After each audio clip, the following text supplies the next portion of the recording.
Chapter 1. He could buy any company in the world, but his own daughter blocked his number on her 10th birthday.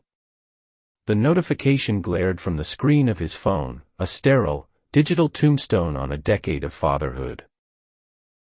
Julian Thorne sat back in the cream leather seat of his Gulfstream G650, the muted roar of the engines a familiar lullaby that suddenly felt like an accusation. Below him, the patchwork of the American Midwest was an irrelevant map. The only geography that mattered was the unbridgeable distance between his private jet and his daughter's heart. His first instinct, the one honed in 1,000 boardrooms, was tactical. This was a negotiation. A childish, emotional gambit, but a gambit nonetheless. Lily wanted something. He just had to figure out her price. He messaged his personal concierge. Find the rarest pony in the United States. White, with blue eyes if possible. Have it delivered to Sarah's address by 5 p.m. No excuses. A wave of satisfaction washed over him. Problems were simply transactions waiting to happen. But then his phone buzzed with an incoming call. It was Sarah, his ex-wife. Her voice was stripped of its usual weary tolerance. Did you really think that would work, Julian? He stiffened. I have no idea what you're talking about.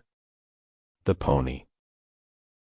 The literal pony you just tried to have delivered to a suburban house with a yard the size of a postage stamp. She saw the truck.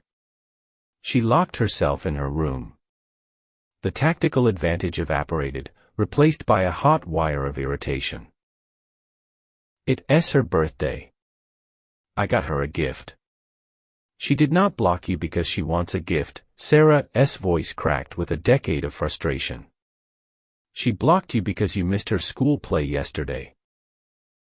You were the only parent who was not there. She waited for you. The words hit him like a physical blow. The play. It had been a post-it note on his assistant's monitor, swallowed by a multi-billion-dollar acquisition deal. He was faced with a choice. He could order the pilot to turn the plane around, abandon the deal that would make headlines, and fly home to beg for a forgiveness he was not sure he deserved. Or he could close the deal, secure his legacy, and buy a gift so extravagant, so impossibly grand, that it would eclipse any missed play. He looked at the deal prospectus on the tablet beside him, its cold numbers promising power and control. He chose control. I'll make it up to her, he said, his voice flat. Julian, do not, he ended the call. He had made his choice. Chapter 2. Julian's attempt to make it up to her was a masterclass in emotional deafness. It began with him buying out New York's most iconic toy store for a 2-hour private shopping spree for Lily. He sent a black car to pick her up. She refused to get in. The press, catching wind of the spectacle, ran stories with headlines like "Billionaire Dad's Lonely Party." Humiliation tasted like ash. Next, he made a 7-figure donation to her school to have the new science wing named the Lily Thorne Center for Innovation. He thought the grand gesture would impress her, a permanent monument to his affection. Instead, Sarah called him, her voice trembling with rage. Now she's the rich girl whose dad buys buildings instead of showing up. She was bullied for the first time today, Julian. Congratulations. Each attempt was a step down a spiral staircase into a deeper, more isolated darkness. He was a man who reshaped markets with a single phone call, yet he could not manage a simple conversation with his own child. The pressure mounted, a physical weight in his chest. He started snapping at his staff, his focus shattered. The crowning failure came during a live television interview about his recent acquisition. The host, with a predatory smile, went off script. Mr. Thorne, you can acquire any company, but sources say you may not get a call back from your own daughter. Any comment? Julian froze. The camera's red light was a merciless eye, broadcasting his failure to millions. He mumbled something about privacy and family matters, but the damage was done. That night, sitting alone in his penthouse overlooking a city he felt he owned, he felt a profound, crushing defeat. He scrolled through his phone, stopping on the last photo he had of Lily, a forced smile at a sterile charity gala months ago. He tried calling her again, a desperate, foolish hope. The call did not even go to voicemail. It was just dead air. A new notification popped up on his screen, this one from a news alert. It was a photo of Sarah, Lily, and another man, smiling, holding a small, homemade-looking birthday cake. The man had his arm around Lily, and she was leaning into him, laughing. Julian did not recognize him. He felt the floor drop out from beneath him, leaving him in a freefall of absolute despair. Chapter 3. In a desperate search for a clue, for some forgotten key to his daughter's heart, Julian found himself in a climate-controlled storage unit where the artifacts of his former life were archived.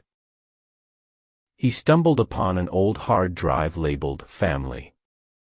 Hooking it up to his laptop, he clicked through years of professionally shot, sterile photos until he found a folder of raw video files. One was titled Lily's 5th birthday. The video was shaky, filmed by Sarah.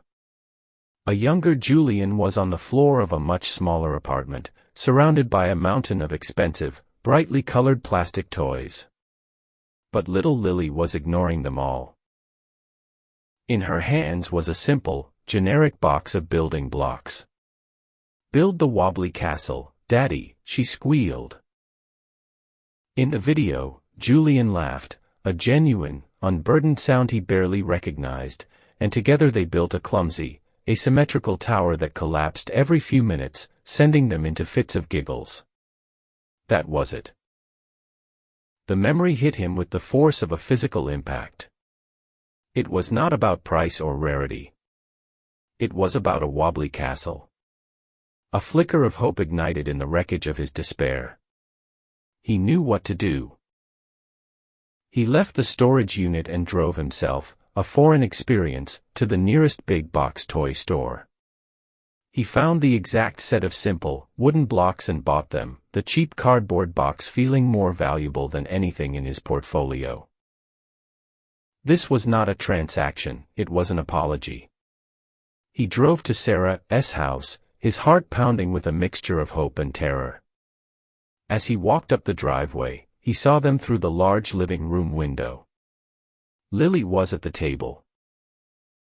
And next to her, laughing and showing her how to glue two pieces of wood together, was the man from the photograph. They were not building a wobbly castle. They were building a small, simple birdhouse. And Lily was looking at the men with the same adoration she had once reserved for him. The box of blocks in Julian's hand suddenly felt impossibly heavy, a pathetic symbol of a memory that was no longer his. He had not just been replaced. He had been rendered obsolete. He was standing on the outside, looking in at a life that had rebuilt itself without him.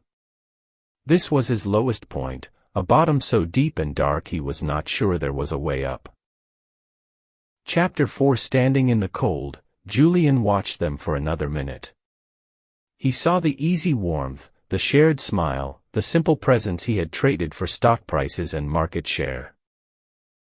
The truth landed on him, not as a thought, but as a certainty. He could not win her back by competing. He could not buy what that man was giving her for free. The wobbly castle was not the solution, it was a diagnosis of the disease. He had to stop trying to acquire love and start learning how to earn it. His choice in the jet, to pursue the deal, had been the final, fatal symptom. He walked back to his car, the box of blocks still in his hand. He took out his phone and made a call, not to his broker or his lawyer, but to the CEO of the company he was acquiring. He canceled the deal. He cited personal reasons, knowing the market would punish him for it, that his reputation would take a monumental hit. He did not care. For the first time, he was making a trade where the profit was not measured in dollars. Then, he opened his laptop and began to type. It was not an email or a press release. It was a story. A short, simple story about a foolish king who owned so many castles he forgot how to build one with his daughter. He did not mention names or specifics. He just wrote about his regret. He emailed it to Sarah with the subject line, "For Lily. If she wants it." He did not ask for a reply. He did not ask for forgiveness. The next morning, every financial news outlet was screaming about his canceled deal. His net worth had plummeted by 10% overnight. His board was in chaos. He sat in his silent office, ignoring the storm of calls, feeling a strange sense of peace. Around noon, his phone buzzed. It was a new message from a number that was no longer blocked. It was not words. It was a picture. A single, red, wooden block, placed on a white background. It was not a castle, and it was not a birdhouse. But it was a start.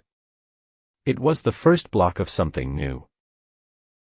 He could lose any company in the world, he realized, but he had just started the one acquisition that could never be liquidated.